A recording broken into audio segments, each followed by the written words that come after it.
gas masks and hand grenades.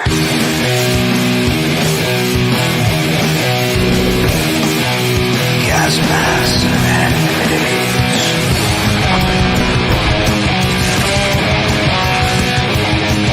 Gas masks and hand grenades.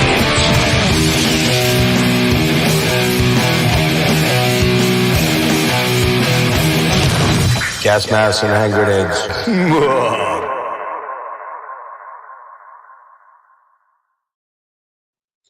Well, hey there, people. Although there's probably no people here right now, but that's okay because this was kind of a last minute sort of thing. I've been a while. I've been away. It's been a while. Yeah, in the inimitable words of one Aaron Fat Fucktard Lewis. Sue me, I don't give a shit. I have been away for a couple weeks. We had I think there was a couple of, I think in November, all I did was an interview with Horrendous, and I believe I did the two Collector Scum deep dive things or whatever you want to call them, videos, live videos. So I have not been doing a lot of streaming. A lot of reasons for that. So I kind of wanted to update anybody that really gave a shit, and that's fine if nobody does. Totally cool with that. I don't care. It's kind of been a weird period of time for me the last 2 months. I've had a lot of medical stuff going on, a lot of medical stuff. Spinal taps, brain MRIs, muscle biopsies, skin biopsies. It's all kinds of good fun. And there was just a lot going on in my head. And hey, what's up, Andrew? Yeah, I hate that song a lot too. I hate that guy a lot too, so fuck that guy. But I thought it was a good, catchy. I was pulling a little bit out of J-Dog's book there. Stealing from J-Dog. Look at that. Look what I've been reduced to after being away for a couple of weeks. Stealing from J-Dog. I thought I would get the old catchy little clickbaity catchphrase for this thing tonight. So basically what I wanted to do was pop on, kind of update everybody on what's been going on, what might be lying ahead or not, what I've been up to. And this is all stream of consciousness, just whatever, man. It's not, oh, Andrew, here you go. For you, buddy. Just for you. Killer shirt. And it has a back print, which I didn't know it had till I went to hang it up and saw, oh, shit, look at that. Hey, what's up, Nate? I'm not going to lie to you guys. I have not eaten much today. My appetite is really problematic, although if you look at my fat-ass body, you wouldn't know it. But that's more down to the sedentariness and the medication I'm on, which isn't doing shit to help me. So, nice try, Andrew. The best band on earth is Rush. It's coming back. I think they're coming back. Anyway, so when I had decided to take a little bit of a break on early in the month, I had the things set up with Horrendous. I was kind of pushing those guys for that. Wanted to get that done, and I'm going to open a. I should not be drinking, I've been told by my neurologist. A lot of help she's been. Lancaster Brewing Company, man, right here in the heart of Lancaster. This shit is so good. It's called Blue Trail Lemon Blueberry Shandy. It fucking rolls. Man, I'm telling you, this is one of the best shandies, beers, whatever I've ever had. It's not super high. I think it's 5%. Oh my God, it tastes so fucking good. Anyway,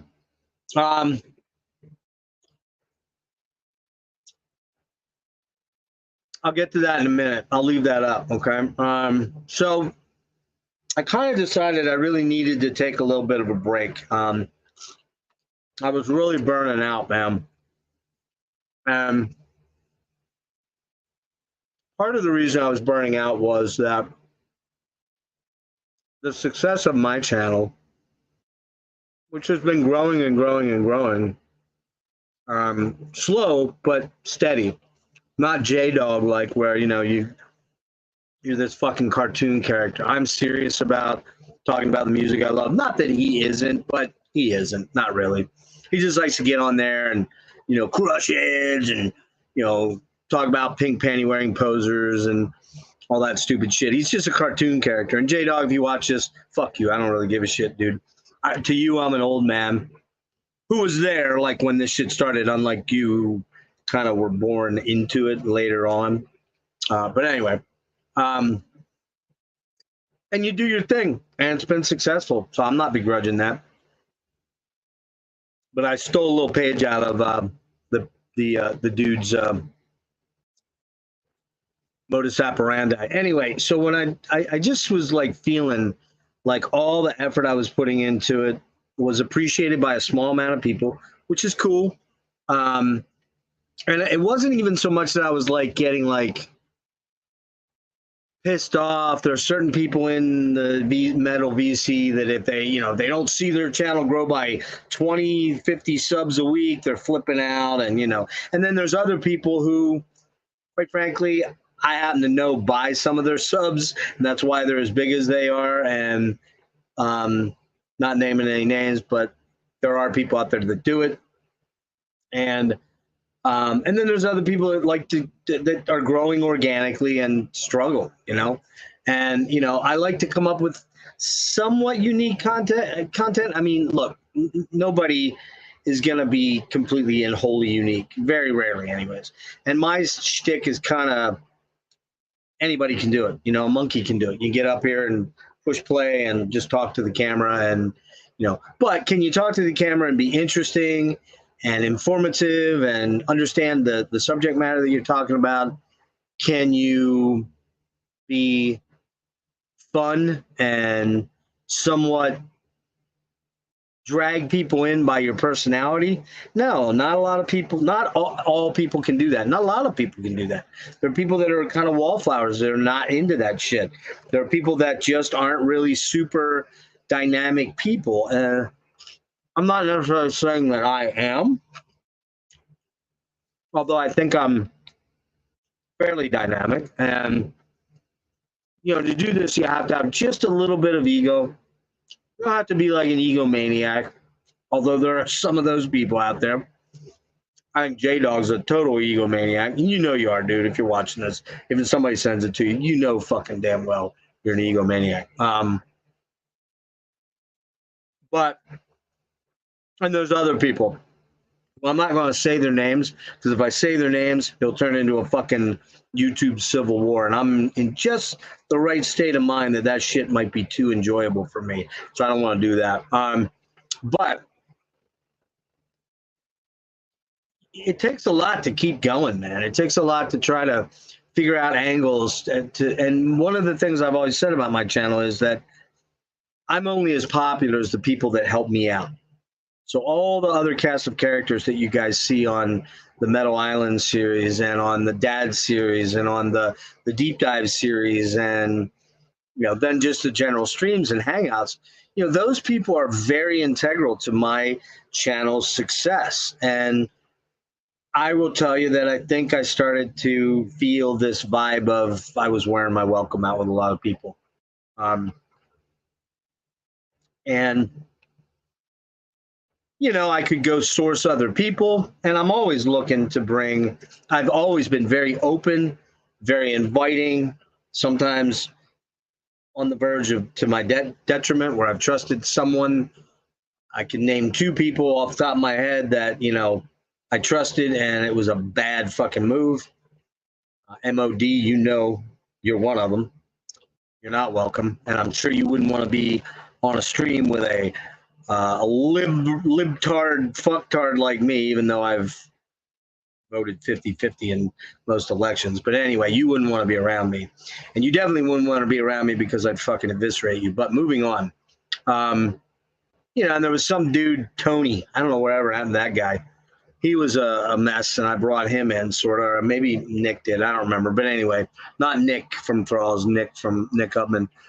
But yeah, you got to be careful with that too. You can't just go throw a fisherman's net out and start pulling everybody in without vetting them and talking to them and finding out whether they're capable of joining the crew or joining for the subject matter and kind of being involved, and whether they're engaging and fun to, whether I have chemistry with them, whether some of my other guests have chemistry with them. So that I started to feel like some of my regulars and some of the people that were on here regularly just weren't feeling it anymore, weren't really interested in it. And conversely, I also noted that I was virtually never getting invited onto their show.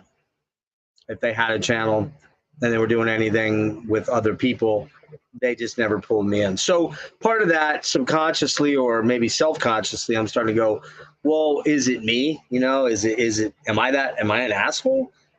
And I can honestly say, I don't think I'm an asshole.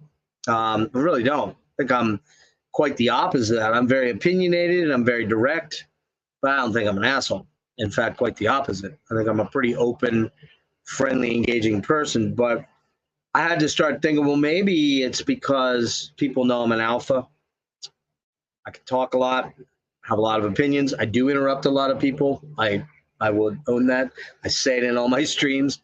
I have ADHD. As I get older, it's getting worse. And sometimes I'm like, I want to stop myself, but I can't because I want to get that point in or get that question in or whatever. And so, that happens. And I don't know if that's agitating people or pissing people off. I don't know. Who knows? I really don't know. I've just started to notice, some of my people on my text group were putting me on silence and all that kind of shit like that. And I'm like, really? You really can't just call me up and say, hey, dude, can you not text me at such and such a time or blah, blah, blah. You got to put me on silent. Okay, that's kind of interesting. And these people know who they are. So that's that. And that just started to kind of wear on me a little bit as, unfortunately, I started to get a lot more sicker. And that is the part of this thing that's going to be difficult to go into without getting emotional. But I have seen my neurologist now 5 times since January or July. We've had what really transpired was at the beginning of in October, I started noticing more and more neurological problems, more and more issues with balance, more and more issues with physical stamina, physical strength, pain in my hips all the time, pain in my legs, extreme rigidity, feeling like I got to stretch all the time, but it's painful stretching. I also started noticing a lot that I would have this thing where I'd be suddenly here in the here and now, and then suddenly I'd start to feel this like I was nodding off. And I'm not on narcotics, not on benzos, I'm not on any kind of CNS medication except Lyrica, which can do certain things to your system, but that I'm not taking that much. And I've never had, and I didn't have an immediate reaction to it. It's weird that it would now affect me more later, that you tend to build up a tolerance and build up, your brain starts to adjust, but mine's not doing that. In fact, it might be doing the opposite. One of the things I've noticed is when I drink, I don't have a normal buzz anymore. It doesn't feel like I get, nummy and sort of, like I feel generally sick after I have more than 1 or 2 beers. Like 1 or 2, I can usually escape with, but more than that, I don't feel very good. So that tells me there's something going on up in here that's not right. And I'm having constant burning, like someone's like literally rubbing fucking hot embers on my palms of my hands and my fingers and up my arms and all up my legs, all over my feet, sometimes in my mid-low back. Just pain that's fucking insane, man. Just absolutely insane. And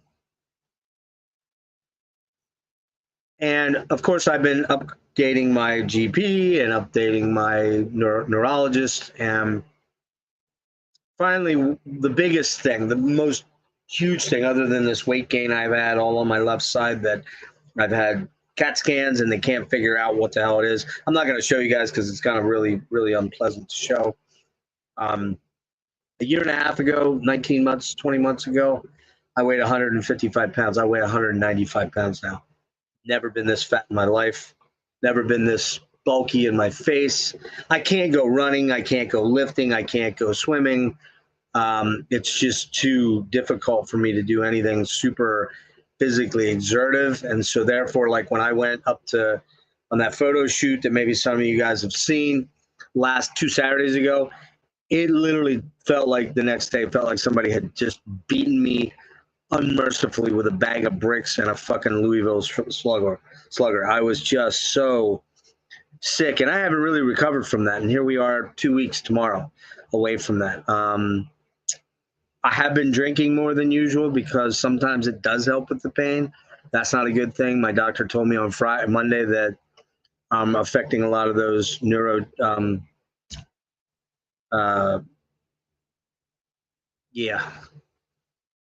neurotransmitters, and not in a good way. So that's not a good thing. I'm not getting fucking hammered, rarely. I did a couple weeks back with Rick and the guys. I got really hammered and I haven't felt right since. So probably not a good idea. So there's that going on. And then what ended up happening, what really sort of threw me into a tailspin and why I've been away for about 5 weeks. I had a doctor's appointment with an eye doctor to get new glasses, which I finally got back on at the end of October, like the 25th or 26th of October. And they did all kind of eye tests. And I was curious because I've been to a neuro-ophthalmologist twice in 2021 and 2022, explaining all this weird visual distortion and strange loss of vision on my side, strange light to dark adjustments. My pupil never gets really large. It never dilates. It always stays very kind of pinpricky. And I can't really go from a super light room into a completely dark room because it takes my eyes like 1 Mississippi, 2 Mississippi, 3 Mississippi, 4 Mississippi, 5 Mississippi, like 6 seconds to adjust. Whereas it should be, milliseconds you should adjust. I can't. It doesn't happen for me. So I went to see this doctor to get glasses, but also to have an exam. And she's like, hey, have you seen an ophthalmologist? I'm like, yep, twice. Why? And I knew where she was going. I knew exactly where she was going right away. Because one of the hallmarks of the diseases or family of diseases that we think I have, we're not even sure. I have not even had anyone say directly, I am sure you have X, Y, or Z. They kind of dance around it. I think to give themselves plausible deniability, should I file a lawsuit or something like that. But long story short, she's like, well, I'm seeing some suspicious activity in your optic nerve. And I'm like, really? Like, would that be something that would affect peripheral vision? Yes, it could, very much so. What about light to dark? Yes, very much so. I'm like, wow, how about that? I've only been trying to get somebody to listen to me about that for 2.5 years, going on 3. So that right there kind of solidified what I knew, what I've known for the better part of 3.5 years. And that is that something's wrong. So she had to send me to an ophthalmologist, which I got to see on the 6th of November. He did an MRI scan of my eyeball and my optic nerve. The irony of this is I'm sitting in the chair and he does the exam on me. They put drops in, they dilate me. They did say my pupil was sluggish, but not way outside the lines of normality, but sluggish. And they noted that my pupil wasn't dilating really wide as normal. And the reason I went there was to see them was to talk to them about an OCT scan for my eyeball, for my optic nerve. And what ended up happening was he went through all these tests. He's like, yeah, I don't know. And I said, well, aren't we doing the OCT scan? He said, yeah, but I don't really expect it to show a whole lot. But okay, we'll do it. We did it. When it comes back, he's like, wow, whoa. Normal scans for a guy my age, you should be between 95 and 100 in the readings. My right eye was 66. My left eye was 77. Not remotely normal. Severely, or significantly, not severely, significantly significant activity in the optic nerve that would indicate some type of damage to it, and that would indicate why I've been having all these weird visual distortions. Like, it looks like I'm looking through a fisheye lens. Everything on my peripheral is kind of weird and funhousey and kind of scary a lot of the time. It's kind of really very, very difficult to kind of progress day in and day out with, and kind of wake up every day and go, oh, this again, great. Can't wait to go through another day with this. You know, it's not like I have a sore knee or a sore back or, you know, a rash or something like that where you can kind of deal with it, right? When you have to rely on your vision to navigate through life, whether it be getting up and going to the bathroom or out of bed or walking in a crowded building or at a show or going to, you know, driving somewhere in particular, which I've been doing a lot more of now that my car's mobile and legal. I've had to, and not had to, but I have had to.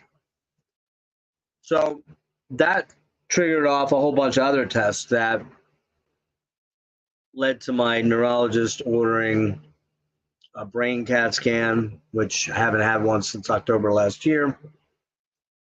Also, the spinal tap, which was kind of terrifying, but I got through it. Was not as bad as I feared. And so the spinal tap was done, came back with odd and abnormal findings, but not so abnormal that they're so far off the beaten path of normality. Don't worry. It's, you know, I'm like, well, why when my protein is 62 and it should be below 45, why is that not abnormal? Well, some people have, I've heard that so many times. Some people. Yeah, but are some people as sick as I am systemically every day, day in and day out? That's my question always to my doctors when they give me that. Some people. Sounds like Trump, you know. People say if you have distorted vision that you're probably normal because some people do. It's like, fuck that shit, man. That's bullshit. So I ended up having the spinal tap done. I ended up having new vision tests done, a third set of vision tests done, all of which confirms there's something damaged in my optic nerve. So that's that. That is a done deal. That's never going to heal. It's never going to be fixed. There's no operation that can fix that. You know, I am never going to see the world around me normally again, and it fucking sucks. And believe you, man, it gets into your head. It really starts to work on your brain. It makes you sometimes wonder if you're hallucinating. And that's just one of the things that my eyes are always extremely painful, raw, bloodshot, sore. Sometimes feels like there's sand in them. They tear up. They're either always dry or always teary. There's no in between. So sometimes I will literally have days where my eyes just weep from agitation, from being sore and being, you know, uncomfortable, from Sjogren's and from all the other things that I suffer from, allegedly the neurological stuff. So that sucks. And then we did a brain MRI, which, you know, when the guy saw this stuff with my eyes, he was like, well, I'm wondering if you have a brain tumor. I'm like, I don't think I do, but who knows, you know. Didn't have a brain tumor. They're saying my white matter damage is still the same as it was back in 2020, yet back then I didn't have the burning and tingling and weakness in my legs and the balance disorder nearly like I do. All those things are getting worse and worse and worse and worse and worse. The stomach, the distension and abnormal digestion problems, the breathing abnormalities. I'll suddenly just catch myself as I'm trying to fall asleep, suddenly going, like, suddenly it's like a panic washes over me and I try to gasp in a big block of air because I realize I haven't breathed a breath of air in 30, 40, 50 seconds, 80 seconds, 100, 2 minutes almost sometimes, and very terrifying. So what we believe is going on, and this is a trigger warning, by the way, if anyone's going to watch this and have issues with this, I'm sorry. You might want to turn it off. If you are someone that uses benzodiazepines, Valium, Xanax, clonazepam, lorazepam, alprazolam, that's Xanax, clonazepam, might want to turn this off. You may not want to hear what I have to say, because this is a public service announcement as much as it is explaining what my health issues are. In 1993, I was getting ready to graduate college. I had gone to college a couple years, dropped out, worked for a couple years, went back. I was getting ready to graduate college. I was living with my fiance, who became my wife, mother of my children, my ex-wife now, Carrie. We had bought a house. I was getting ready to graduate college. I was pretty terrified of the world because I just didn't know if I had any real good skill sets to go out there. I was going to get into accounting. I was terrible at accounting, awful accounting, just the worst. And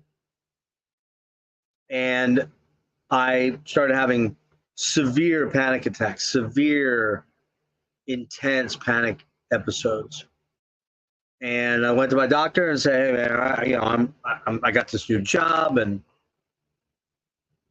what the hell do I do?" I was having like things where I would get tunnel vision, or I'd be in a classroom and I'd start panicking and thinking I was going to die right there, and I'd run out of the classroom. I had that happen a couple times.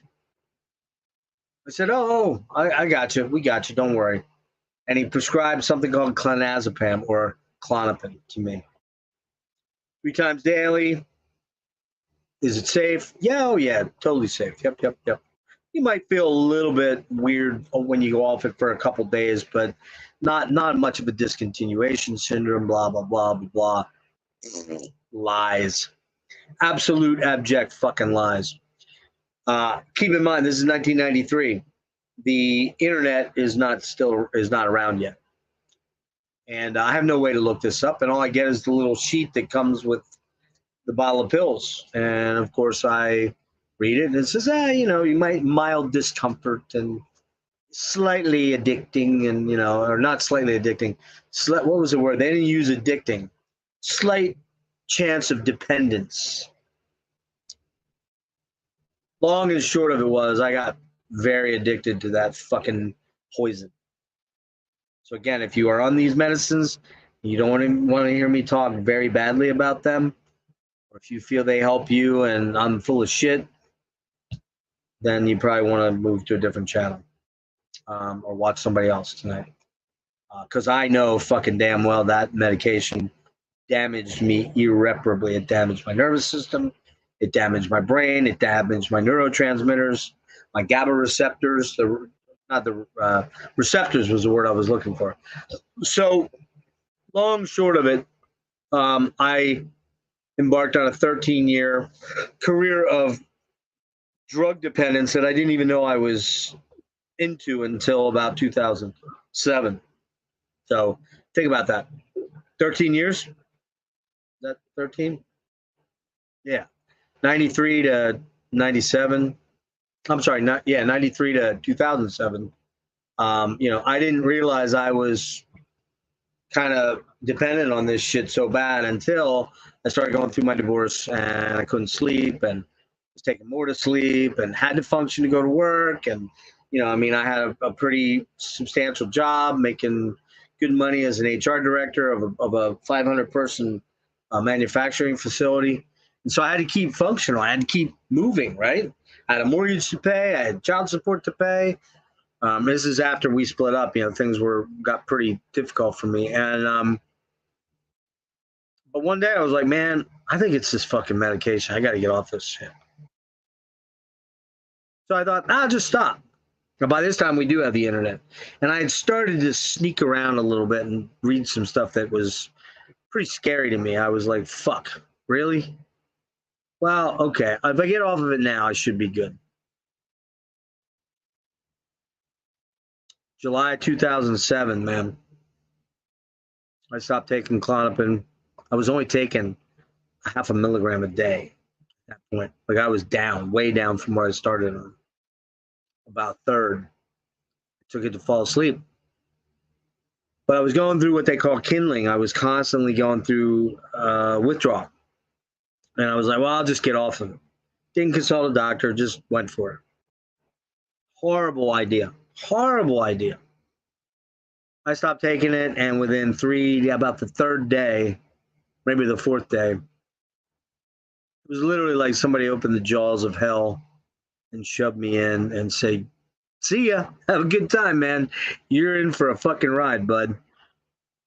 I think back to that day in 2007, and I still wonder what I'm doing alive. I just don't even get it. I don't know how I made it through. At one point, I went 8 days without sleeping. 8 days. You heard that right. Somehow, I continued to go to work. Now, the anxiety attacks and panic attacks were so intense that I couldn't really sleep. I'd maybe get an hour, 45 minutes, maybe 2 at the most. And that went on for months and months and months. Although, when I first went off of it, I went to my doctor and said, I'm going to end up killing myself. You got to help me. So he put me back on Valium, which is a longer acting benzo that allowed and then I started to taper. Got off them in 5 months. Very quick taper. Very quick. Hellishly quick. Got very healthy after that. But it took 9 months. It took me 9 months to be able to rebound and start to recover enough to re-engage in life. And when I did, I went whole hard, man. Started playing men's soccer, started riding my mountain bike, 33 miles a day usually. Was in the best shape of my life. And then in 2009, I had what we thought was a standard appendicitis. And came to find out when they removed the appendix, they found a tumor, appendiceal goblet cell carcinoid tumor. That kind of fucked my day up. And so that started another slow devolving pathway for me where I ended up going back on Klonopin for what I thought was going to be a month or two. It ended up being 3.5 years. Worst mistake I ever made in my life. Just an awful, awful mistake. Because when I went to get off of it again a few years ago, 2019, it was a nightmare. I went through probably 1.5 years of withdrawal during the pandemic. Couldn't really get medical help. Couldn't really go outside. Couldn't deal with people. And then all these symptoms that I thought were related to the medication started to break through. I was having breakthrough symptoms. And all these symptoms, are many of the things I've described to some of you people in person that know me well personally. But I've talked about, visual distortion, severe pain in my abdomen, severe stomach distension, digestive problems that are just too to talk about. Bowel and urinary habits changing dramatically. What they call urgency issues with both. A little bit of ED, which I'd never had before in my life. Granted, I am almost 60, but still, that was just too bizarre. So, yeah, I get to this point where about 3 years ago, I started saying, hey, there's something really, really wrong here, man. This is not. Sweating abnormalities was a huge one. Sweating abnormalities, sleep abnormalities, all these things. And I went to doctor after doctor, and here, try this antidepressant, and here, try this pill, and try this pain pill, and try, everything. It was just like a nightmare. And finally, in 2019, when I got off Klonopin again, and I thought I would start feeling better, but got worse, I suddenly was like, now there's something going on here, nervous system wise. And I'm here to tell you right here, right now. This is the part where if you're going to be triggered, you might want to leave. There's no question, no doubt in my mind whatsoever that my clinical use, I was not shopping for pills and buying pills off of other people and, drugging up or getting high. My clinical, as prescribed use of Klonopin is why I'm sick today. There's no doubt at all in my mind. It's done irrevocable, irrevocable damage to my entire nervous system. In particular, my peripheral nervous system, stuff that controls movement, stuff that controls heat and your temperature, your ability to, monitor your temperature and regulate your temperature, your ability, like what pain sensitivity, heat sensitivity, cold sensitivity, all those things. Pleasure, symptoms, sex, things like that. I don't have normal things anymore. My skin doesn't feel normal. My reaction to external stimuli isn't normal anymore. I'm not going to get into that because that could be a 2-hour thing there. So, but I've been dealing with doctors now for 3.5 years that just honestly, I think, thought that I was full of shit. I think they didn't think that I was a symptom magnifier, hypochondriac or something. They don't think that anymore, but they really don't know for sure exactly what is causing this, other than they think it's an autoimmune response brought on by a catastrophic event, the kind of cold turkey drug withdrawal situation initially. And it's destroying me, and it's absolutely destroying me. And so they don't really know how to treat it. They don't really know where to send me. I'm trying to get back into Cleveland Clinic. I'm not holding my breath. Probably by the time I get out there, it's going to be too late anyway. So all this to say that I stepped away for a while because shit was not good. It's still not good at all. In fact, if anything, it's getting worse. A lot worse.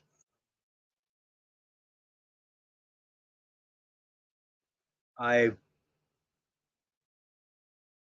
struggle most days to get out of bed and get functional and be functional. I struggle with doing, menial tasks around the house, like run the vacuum or doing the dishes or making dinner or sweeping or, just basic household chore type things. I'm huffing and puffing and sweating like it's 9 million degrees in here. I have horrific ringing in my ears, so loud, particularly on the left side. It feels like it's coming from in my brain. I have constant pain in my head, pain in my muscles, soreness in my muscles that gait problems. Now, when I was in on Monday, she did a Parkinson's test on me and said I passed it with flying colors. Okay, well that's good to know. But she did say to me, I'm not sure where we go from here. And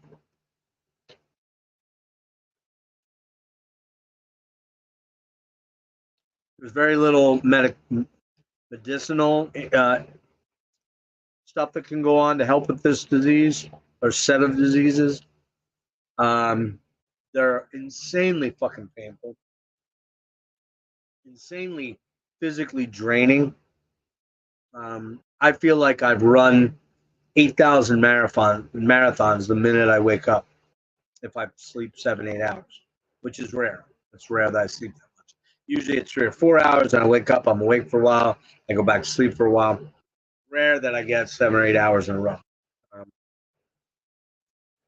And yeah, it's just a fucking bummer, man. It's just, again, I'm not complaining in respect to, how I know a lot of other people have crosses they have to bear and things they have to deal with. There are young kids that get cancer that die entirely too young. There are young people and good people that die in car accidents and small shootings, and it's America, so gotta have one of those. We haven't had one of those in a couple hours,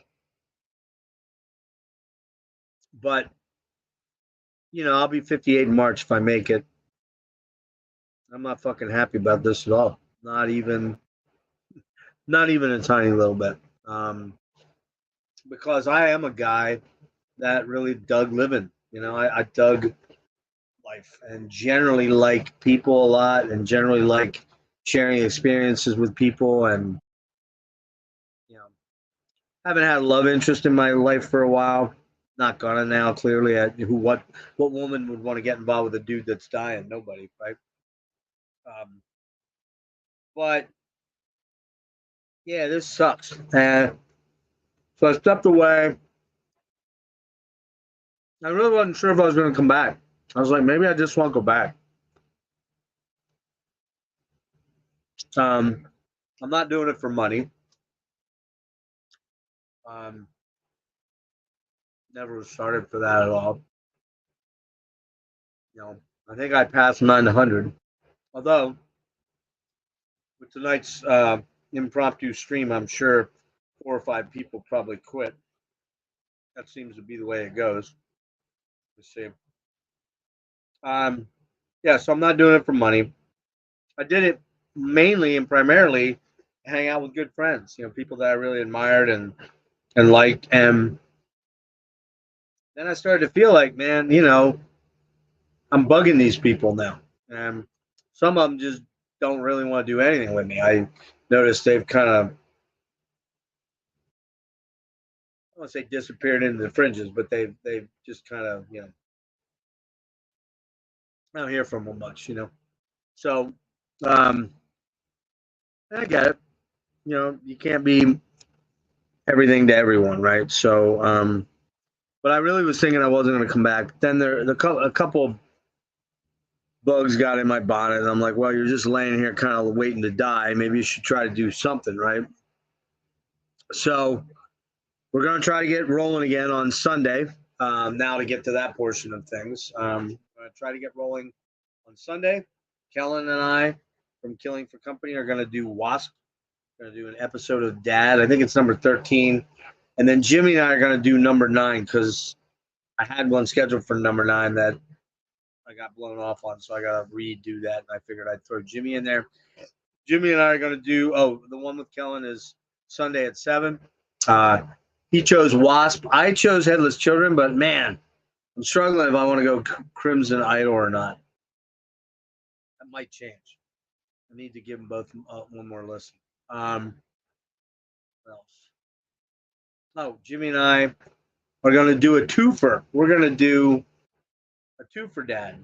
We're doing Devin Townsend, and we're going to do a album pre. We're going to do an album pre Strapping Young Lad, or when Strapping was around, but it was Devin was kind of doing the both of them, but Strapping was the bigger draw. Um, and I chose Ocean Machine. He chose Terrio, and then post Strapping Young Lad, so 2007, I think, or five. We were each picking one. I chose. What did I choose? What the fuck did I choose? Damn. Did I really just? Oh, Epicloud and Jimmy chose Ziltoid and Terry. Yeah. So that is 10 o'clock p.m. Eastern on with Jimmy from Future Ruins on Devin Townsend on Tuesday night. So those are the first two things that we're getting off to. I think Roger's going to join me for a dad. I'm going to do another probably Sunday or Monday. I'm going to do a Collector Scum episode. Got a lot more stuff to show. I won't blow it tonight. What else? Big. Okay, so UFO in tentatively for January 10th. Myself, Craig Beerhorst, and maybe another Craig. Stay tuned, and possibly my friend Patrick too from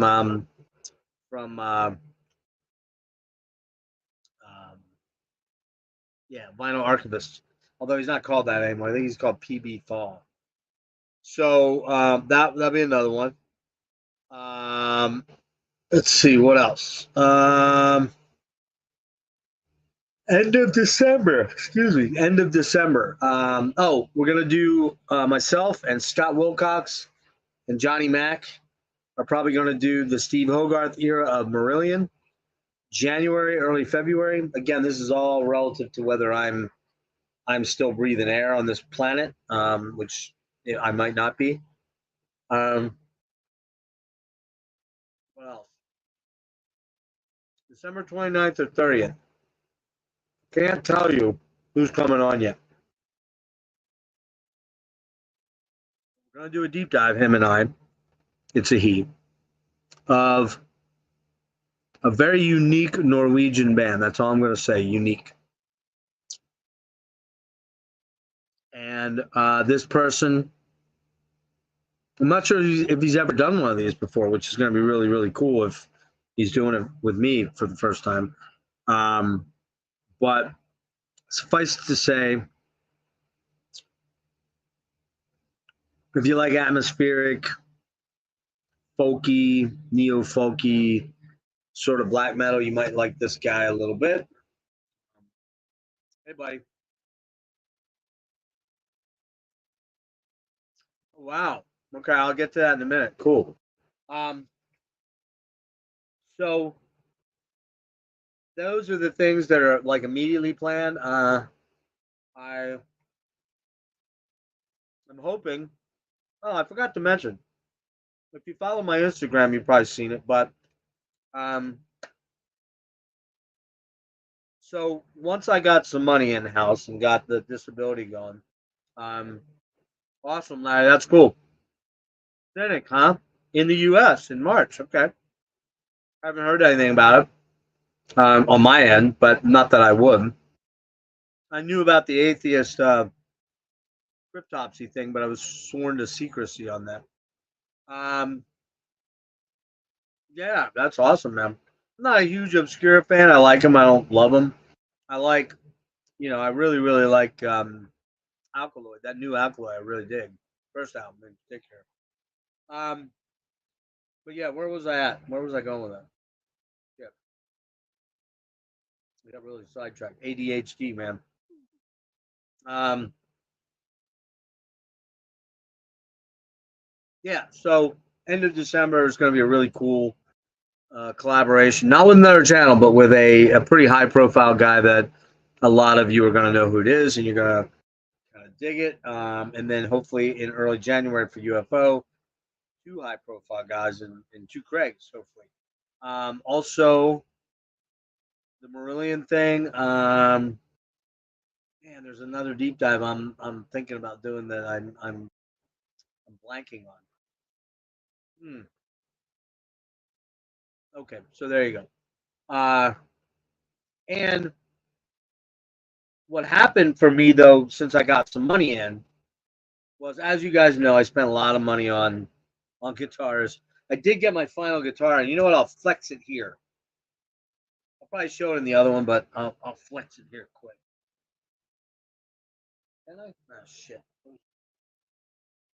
Hold on, you gotta be careful. I literally run myself out of the room.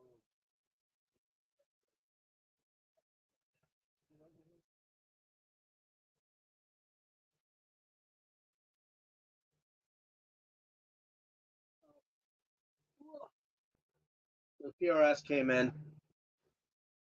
PRS Custom 22. It is an SE. It's a semi-hollow, meaning it's chambered up here, which is cool. You get some interesting tones. I got to get some unique tones, I should say. It is an SE. It's the Korean version. It's not the US version. I had a US version, but this was too good to pass up at the price.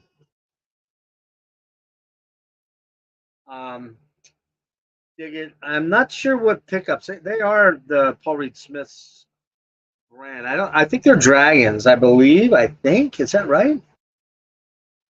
Dragon Mark Twos. I think. I'm not sure. Um,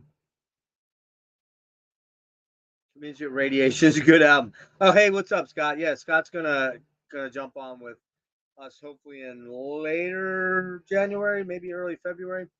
We're gonna try to get that done. But anyway, so here's the PRS. Really nicely done. It's an SE, but I think they're really. I mean, it feels just as nice as my and play. It seems to play really, and I love their necks.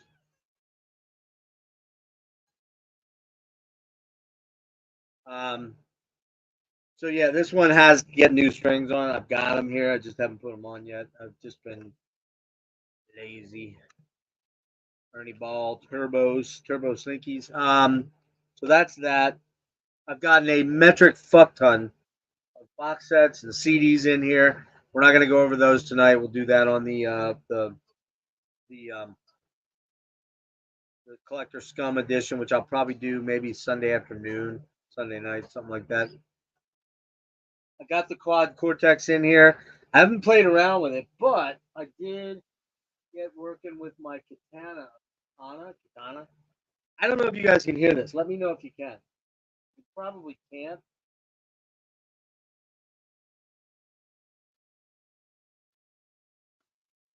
See if it works. I don't think you're going to be able to hear it. Probably not.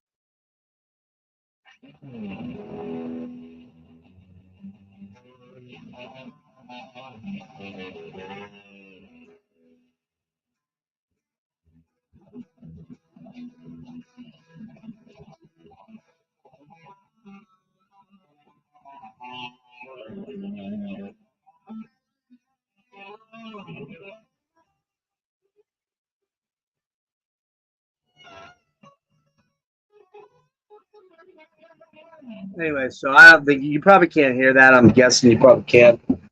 But I've been playing around with katana, coming up, trying to find some cool riffs and stuff like that. Yeah, I'm not gonna. If you're just getting bits and pieces, I noticed when I try to play the acoustic, it kind of picks it up, but doesn't really pick it up, so it's kind of stupid. But as I always say, though, with me and my health, I'm on borrowed time, guys, and this is not a drama scene. This is not a oh, let's feel bad for Jeff, poor Jeff. Whatever. You feel bad for me, cool. You don't have to. If you don't feel bad for me, fuck yeah, I don't care. I mean, seriously, like what's gonna happen to me is gonna happen to me one way or the other. There's no, all the thoughts and prayers in the world are not gonna save me. I am terminally ill. And saying that sucks.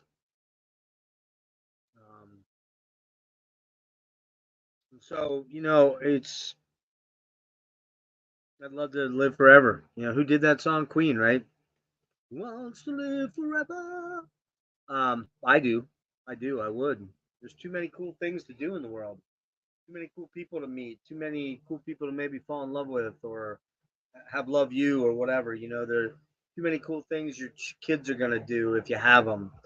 And if you don't have them, maybe you will have them. And but life is not guaranteed for anybody. Every day is kind of you're rolling the dice, right? Every day, and when you come up on the winning side, you really appreciate it. You really should. Um, and we all have our shit, where we struggle with things that happen every day in our lives. I'm sure with our family, with our friends, with our lovers, with our wives, significant others, our finances, with our jobs, coworkers, all that shit. But the alternative is pretty grim.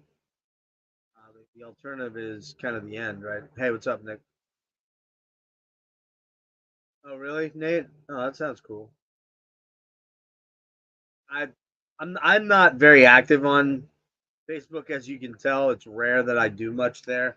I just have the stuff that I post on Instagram go over there. I rarely go over and do anything on there myself. Probably should more, but I'm just lazy. The whole social media thing kind of does wig me out sometimes.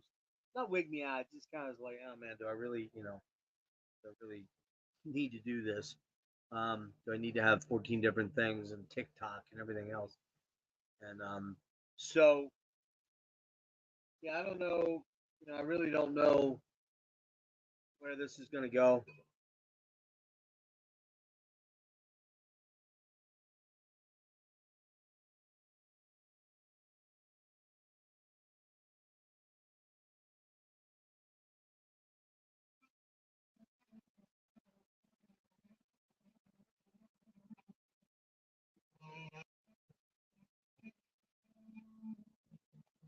I can't move. I got too much shit. I got a guitar under my arm, one that's about ready to fall off the bed.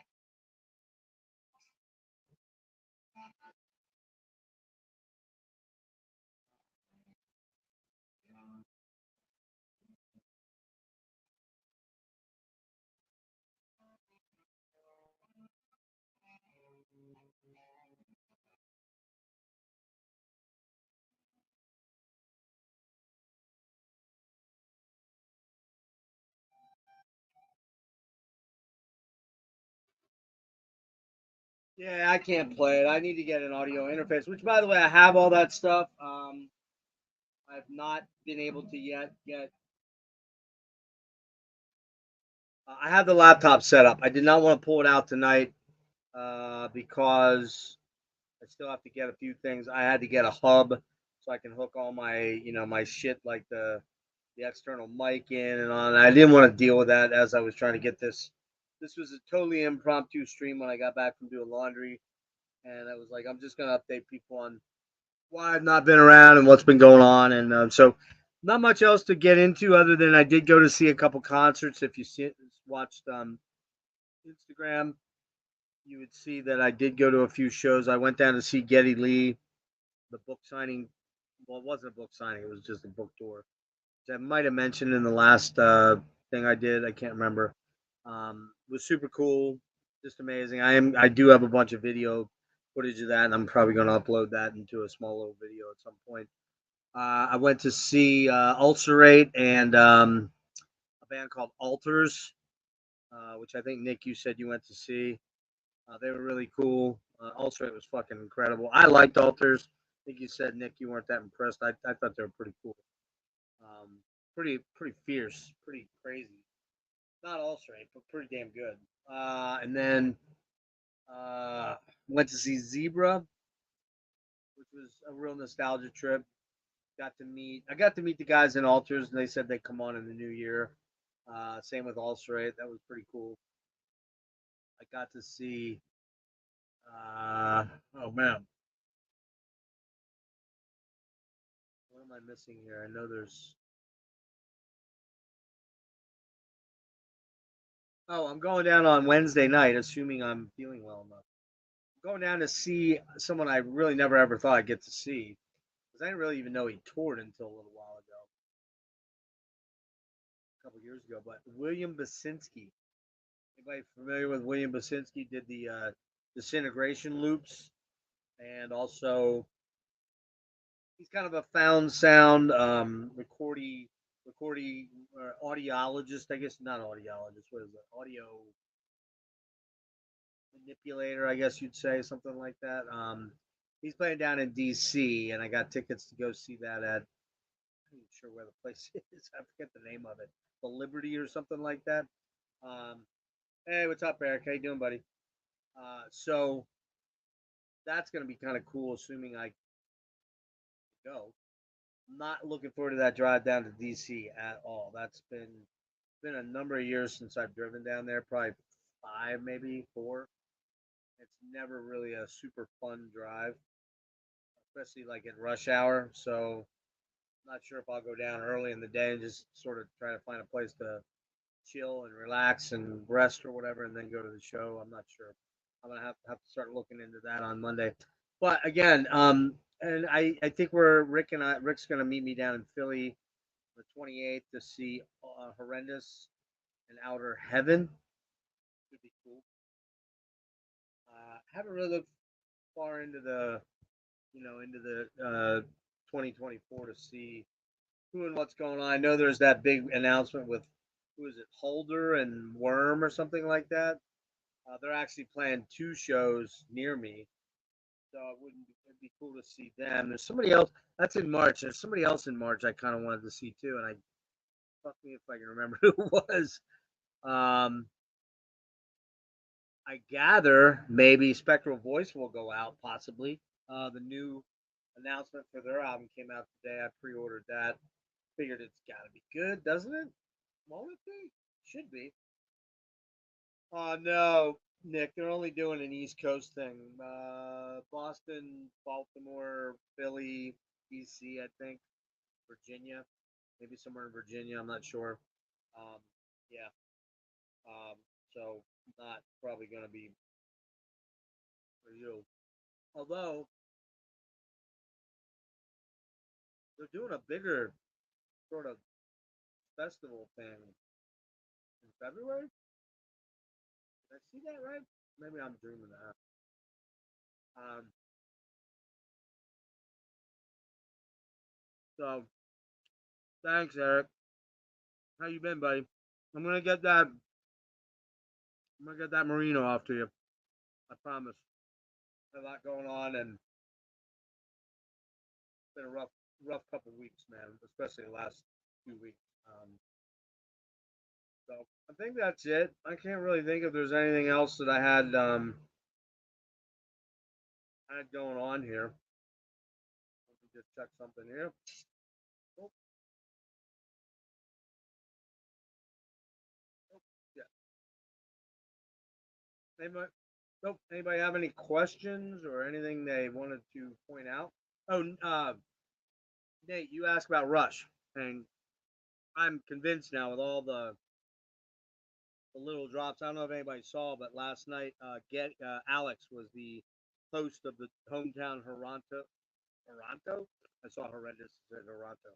The hometown Toronto Getty Lee stop. I think it's the last stop on the tour.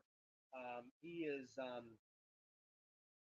They're dropping too many interviews on big like media outlets where they're talking about. No, I don't want Chad Smith, but what I think is gonna happen, if I was a betting man, is that one they're gonna record some music. They're gonna sort of test putting it out as Getty as Lee Lifeson of Rush. I mean, you can't you can't escape that level of history and that level of promotion.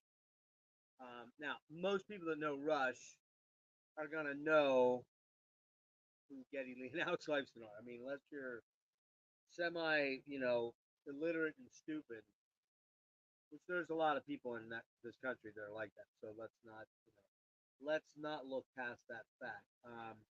But do we think that there's gonna be anyone out there that doesn't know who these guys are relative to Rush? They're just gonna go, oh, look, this Lee Lifeson band playing live. No.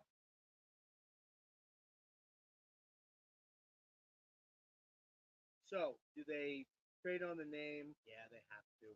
Do they say Geddy Lee and Alex Lifeson going out and playing songs with this drummer in this city and this drummer in that city, or at this residency we've got Danny Carey for 3 nights, and we've got Mike Portnoy for 2 nights, and we've got Mike Mangini for 3 nights, and Dave Grohl for 5 nights, or what's his name, Will Ferrell. Will Ferrell playing drums would be great.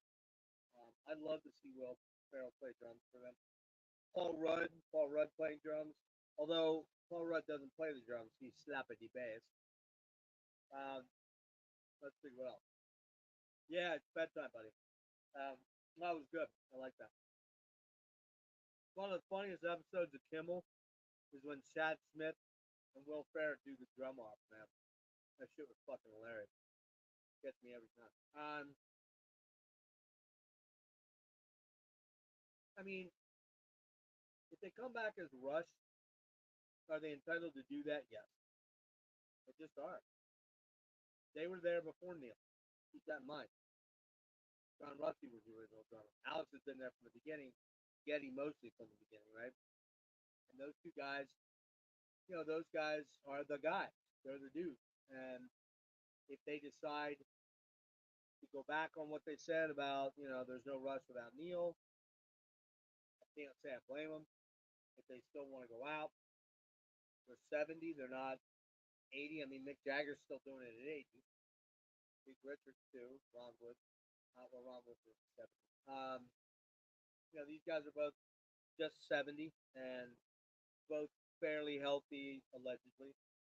And what's hard to hear me?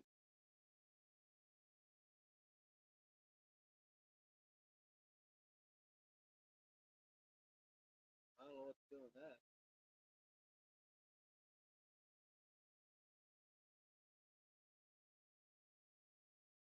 Hold on. Oh, man. God damn.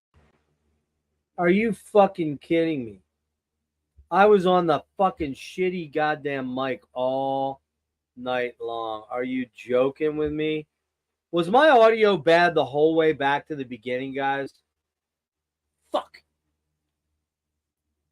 I didn't. You can tell I'm out of practice, man. In the very beginning, for the first while, was it bad? Is the audio bad? Because you know what, man? I may just have to shit can this whole thing. That's fucking disappointing. Fuck. Hold on. It's been bad since you got here. So most of it was good. Let me see what this sounds like. Can you hear me now? Oh, you say it was fine.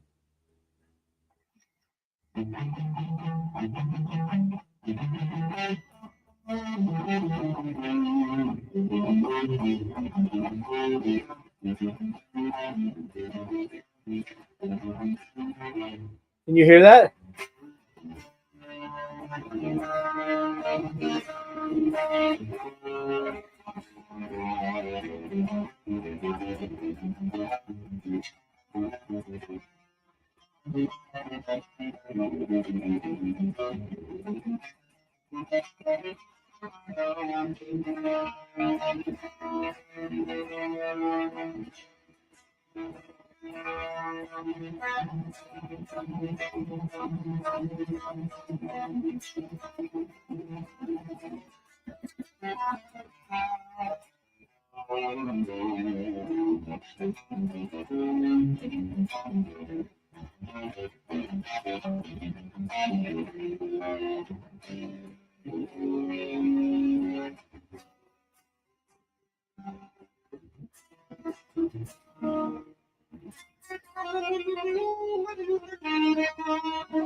Anyways.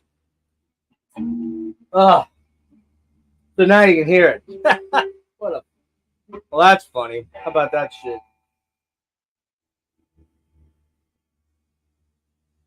How about that fucking shit? I don't have anything practiced. I'll feel fucking retarded if I just sit there and, oh, pardon the word. I didn't mean to use it that way, but I'd feel stupid if I didn't have something sort of semi worked out there, and I'm just messing around with sounds. But anyway, yeah. Well, that sucks. I hope that the early part of it wasn't like hard as hell to hear. I didn't realize I had the Newman the see when I switch over to the laptop this Sunday, everything should be cool because that thing has a built-in. It's brand new. It's brand new Mac, and I tested it out with my kid the other day, and it was really, really, really good. So I just wasn't prepared to set it all up tonight because I'm probably going to have to maybe insert some drivers for this thing. Maybe, I'm not sure. And I didn't want to do it. I just wanted to go live and kind of get rolling on it. But there is a guitar in my back here. Hold on.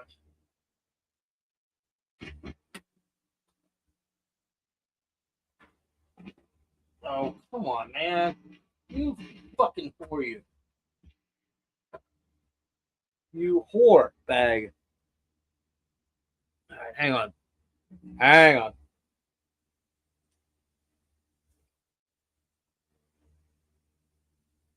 Yeah, I really don't have room in my room for everything that I have. I've been trying to get things sort of organized and sorted out, but it ain't going so hot. Oh, a little bit of news, Nate. I don't think I told you. I should have it on standby, but I don't.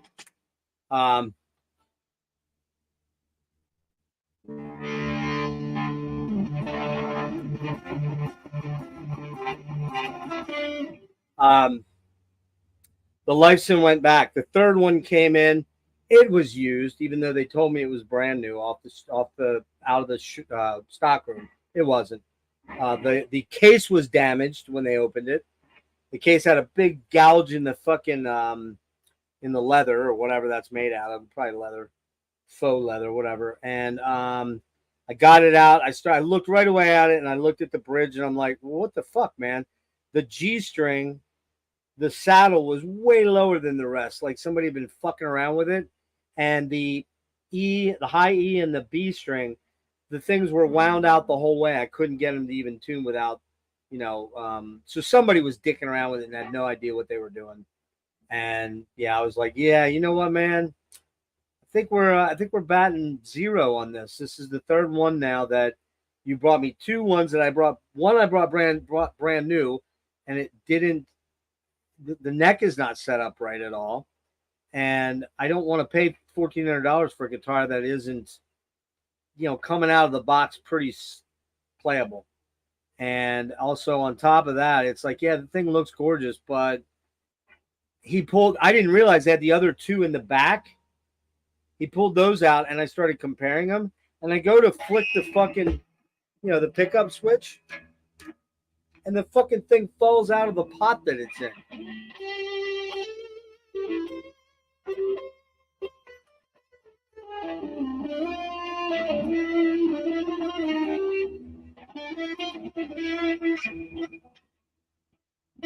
Yeah, come on, get off me.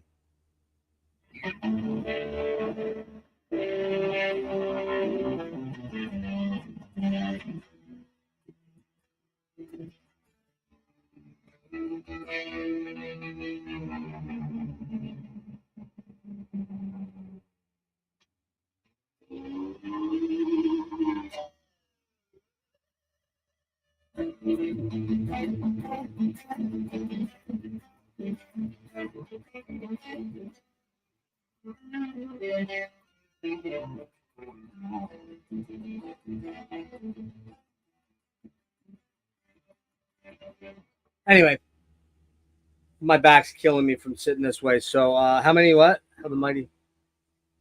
Yeah, Gibson's fucking suck, dude. I wouldn't. Yeah, it looked gorgeous, but it just was not for what I paid for it. No. And Gibson owns Epiphone. And yeah, I'll tell you what, man. I don't think unless it was a '80s, like a late '70s or early '80s, Les Paul or Explorer or V. I wouldn't even fuck around with Gibson anymore. I played a couple of Gibsons that I felt were shittier, Les Paul Customs, that I honestly thought were shittier than that Epiphone I played. So, but who knows, man? I mean, yeah, the Lifeson was not impressive, man. I mean, after I tried to figure it out, it looked great and it played okay. I think the Cantrell plays way better than the Lifeson, and the Lifeson was almost $1,400. Here's the interesting thing: I ordered those in at $13.99, and check this out. They had them for $15.99 on the shelf, up used. Well, they weren't used; they were new, but they were the one that had like a little bit of a like I don't know what they were doing there, but they jacked them up to $15.99. So 13, yeah, $200 more. And oh, and the best part of this is they still have my money because it was 9 o'clock when I decided I didn't want it. Well, it was actually quarter up, and he went to return it, and he had all kinds of issues with some kind of a glitch in the system, some kind of glitch. Like, oh, interesting glitch, huh? Yeah, and so he got his manager, who I know, and I'm like, Dan, you know, he's like, yeah, we'll take care of you, man, but I can't fix it without being in there tonight, and he's too new to know what to do, and I've had some issues with blah blah blah blah blah blah blah blah blah blah blah blah blah blah blah blah blah blah blah, and I'm like, yeah, man, I don't know, but I'm gonna be getting my money back tomorrow, the next day, right? Oh yeah, we'll take care of you, man. So we'll see what happens. I was thinking about seeing what the BC Rich Stealth, the new ones, are like, but I need to go out and read up on them a little bit. I wouldn't mind having one. Trading basically trading the Lifeson for a Stealth, not a bad trade. I think it's the same price, $13.99 or $12.99, but I don't know. So 78 Les Paul, huh?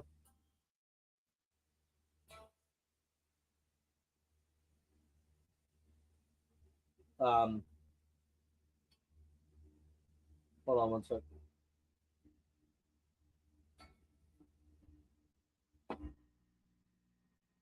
Whoa, what's up with that? Shit, dude. What was it? Did I? Oh, I I bounced it up to 100 watts. That was on. This is on 0.5 watts, 5 watts.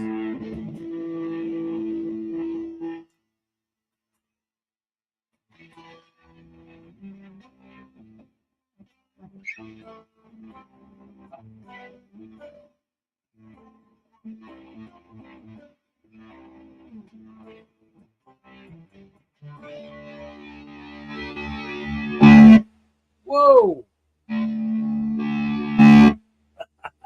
We can't do that. That's on 1, guys. Let me double check.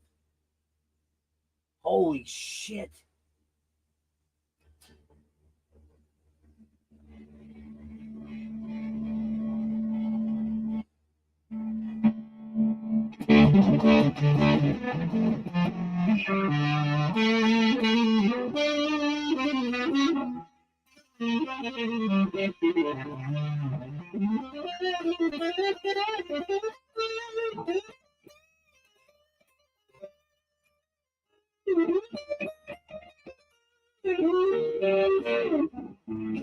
That's at a half turn, not even at 1. Yeah, the pointy metal guitars, yeah, they're cool, man.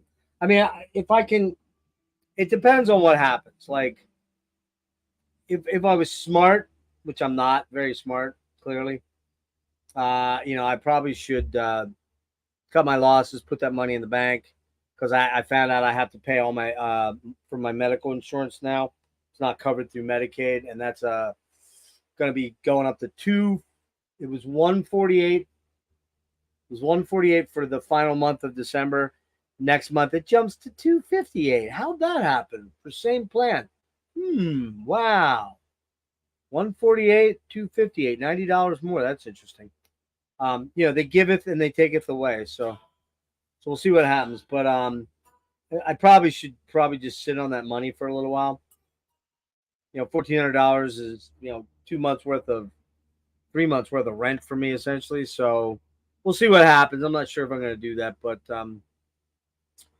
yeah, I see you. Yeah, they mostly take it away. Yeah, see you, Eric. I'll be in touch, dude. We'll get that sorted out. Promise. Yeah, see, I like. Now, I mean, I love this pointiness because it's kind of like a Explorer, but I also love it because it's got that round back, which I think looks killer. But I do kind of like the stealth, the Ironbird. I like it, but I think everybody and their sister wants to have an Ironbird now. Because it's fucking, it's fucking, you got Blood Incantation and all those bands playing all those bands that are playing those now, right? And it's kind of lame, but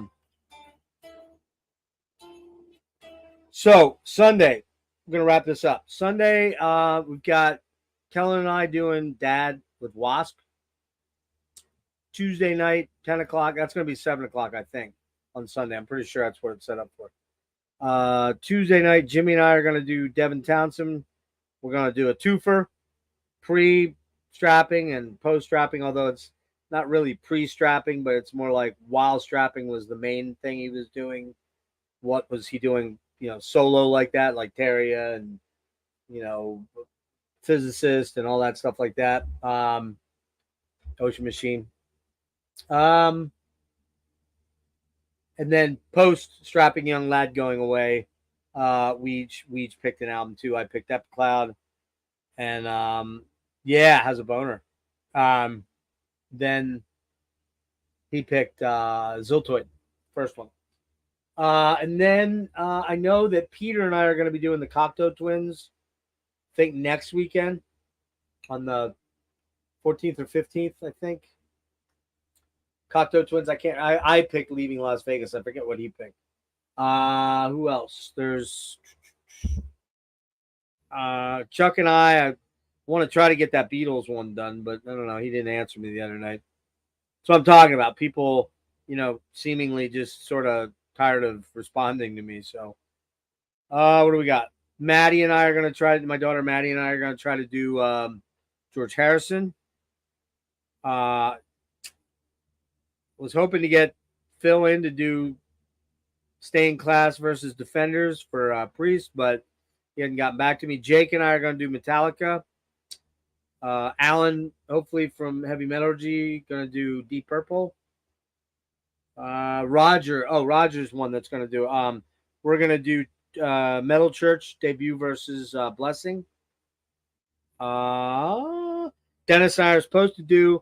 We were going to try to get a Forgotten Metal Gems in, but man, just things didn't work in our favor.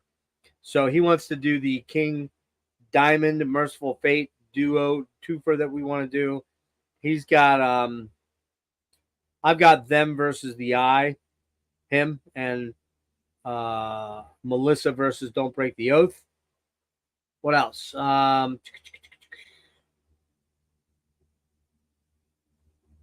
Vigier, Maryland. I know Vigier, but I don't really know. Yeah, we're gonna do the heavy metal thing. I just probably not till January, man. I do have a couple of. I was hoping to get Derek and Justin in here from Dream Unending, and I tried to see if they'd get what's his name, Worm dude, Slaughter dude, or whatever, but I guess he hasn't really responded. So I don't know if that's going to happen. I think it just might be those two guys to talk about Dream Unending more, and maybe just a little bit about Star Path, which I didn't get yet. Although I got a email yesterday saying that it was about ready to go. All right, I'll let you know, Nick. I'm just not sure what's going on. like you missed the early part of it, but things aren't going good, dude. Not good at all. I'm very concerned that I'm not going to be able to do this a whole lot longer. Kind of why I disappeared and dipped out for a couple weeks, and I'm really struggling. Like I'm struggling to make it to the end here. I'm just kind of like half. And I didn't take anything, but I'm having like a lot of brain weirdness that's really fucked up, man.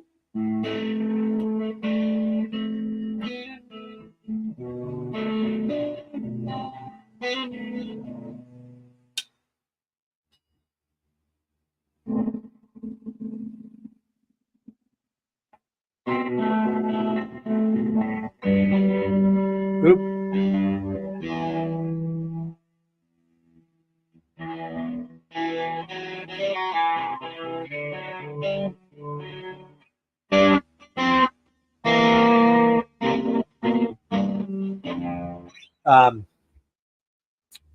So yeah, guys, I'm gonna wrap it, man. I'm fucking not feeling very well. I'm pretty tired, and so I'm gonna get going. Thanks to everybody that hung out and watched. A lot of that early stuff was pretty, kind of intense, telling you about what's going on with the health stuff.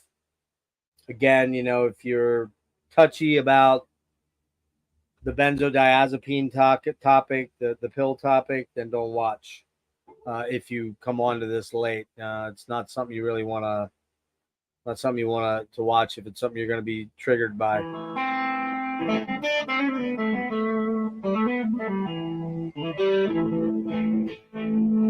But I appreciate y'all being here. Appreciate y'all checking out this channel. By the way, I think I jumped over 900 tonight finally, which is kind of weird because I was at 896 for weeks and weeks and weeks. Or no, I was at 898 for weeks. And then I started seeing subs disappear. And then, now I think I finally, let me double check real quick. And then we'll get going here. Gas masks and hadn't been eliminated. Okay. No, somebody already left. I was at 900. Somebody bailed. So whoever that 900th person was that left, fuck you. Anyways, guys, I'll catch you later. All right. We'll talk soon.